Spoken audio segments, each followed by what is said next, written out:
میں نے سنا ہے کہ جو بھی مریض ان سے دعا کراتا ہے وہ صحت مند ہو جاتا ہے۔ آپ ان سے علاج کروا کے دیکھیے، کیا پتہ اللہ تعالیٰ نے اس بزرگ کے ہاتھ میں آپ کے لیے شفا لکھی ہو۔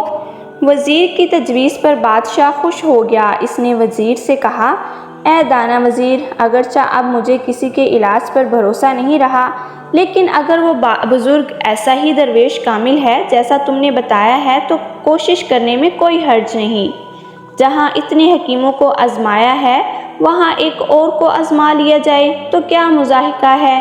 تم اس بزرگ کو بلوا لو۔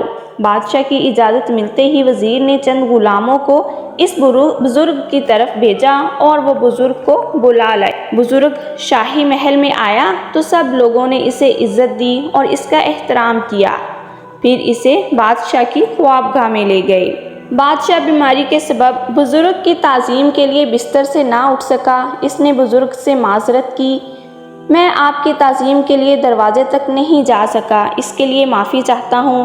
آپ میری حالت دیکھ ہی رہے ہیں، جیسے دھاگا سوئی کو پابند کر دیتا ہے اور پرندہ پنجرے میں قید کر دیا جاتا ہے، اسی طرح مجھے اس مرض نے بے بس کر دیا ہے۔ میں شدید اذیت میں مبتلا ہوں، میں آپ سے درخواست کرتا ہوں کہ میرے لیے دعا کیجیے۔ بیمار بادشاہ چونکہ نہایت سخت مزاج اور ظالم بادشاہ تھا، اس لیے اس کی درخواست سن کر بزرگ غضبناک ہو گیا اور اس نے بادشاہ سے غصیلے لہجے میں کہا، اے بیمار بادشاہ، تو اللہ کی مخلوق پر ظلم و ستم کے پہاڑ توڑتا ہے، پھر بھی خدا تعالیٰ سے رحمت کا طلبگار ہے۔ تو خود کو بدل دے، ظلم و ستم کی چھڑی پھینک دے اور انصاف و عدل کی روش اختیار کر لے، پھر تو خود ہی دیکھ لے گا کہ اللہ تم پر کس قدر مہربان ہوتا ہے۔ دیکھ، میں تیرے حق میں دعا کروں تو تجھے کوئی فائدہ نہ ہوگا۔ جب تک تو مجبوروں کو قید سے آزاد نہیں کرے گا، میری دعائیں کامیاب نہ ہوں گی۔ جو اپنی دولت سے خدا کے بندوں کو فائدہ نہیں پہنچاتا، خود اسے بھی اپنی دولت سے آرام نہیں مل سکتا۔ اصل بات یہ ہے کہ جب تک کوئی ظالم اپنے ظلم سے توبہ نہ کرے، کسی بزرگ کی دعا بھی اسے فائدہ نہیں پہنچا سکتی۔ اس کی وجہ یہ ہے کہ مظلوموں کی بد دعائیں ظالم کا پیچھا کرتی رہتی ہیں۔ یہ بد دعائیں اس کے حق میں اچھی دعاؤں کو خدا کے حضور قبول نہیں ہونے دیتی، اس لیے تم ظلم سے باز آ جاؤ۔ بزرگ کی سچی باتیں سن کر بادشاہ کو بزرگ پر بہت غصہ آیا، مگر اس نے ضبط سے کام لیا۔ بزرگ کے جانے کے بعد تنہائی میں اس نے بزرگ کی باتوں پر غور کیا تو اسے بزرگ کی باتیں محسوس ہوئیں اور وہ خود کو مجرم محسوس کرنے لگا۔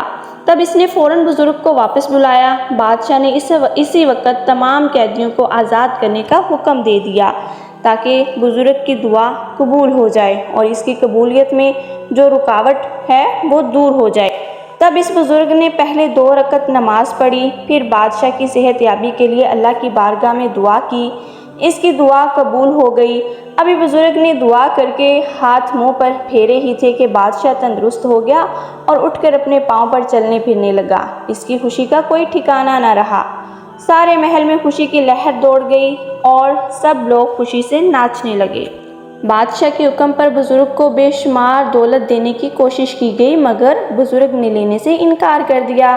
اس نے بادشاہ سے کہا، اے خدا کے بندے، میری بات غور سے سن۔ یہ مرض تجھے تیرے ظلم و ستم اور مخلوق خدا سے برے سلوک کی وجہ سے لگا۔ بے گناہوں اور مظلوموں کی بد دعاؤں سے قدرت نے تمہیں اس موذی مرض میں مبتلا کر دیا تھا۔ اب دوبارہ مخلوق خدا کو پریشان مت کرنا، ورنہ یہ مرض تمہیں دوبارہ چپک جائے گا۔ عقل مند وہ ہے جو کسی راستے پر ایک بار ٹھوکر کھائے تو دوبارہ اس راستے پر نہ چلے۔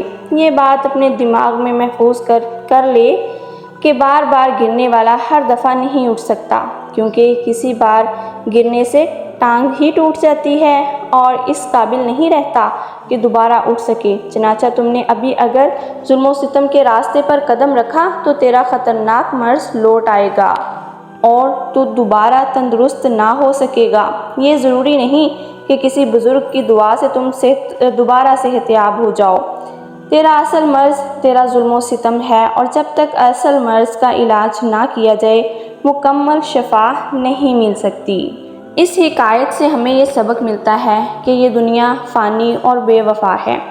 اس سے وہی لوگ فائدہ اٹھاتے ہیں جو اللہ کی مخلوق کی بھلائی میں زندگی گزارتے ہیں اور اپنی آخرت سنوارتے ہیں، اور اللہ کے بندوں کو خوش رکھنے والا ہی ہمیشہ خوش رہتا ہے۔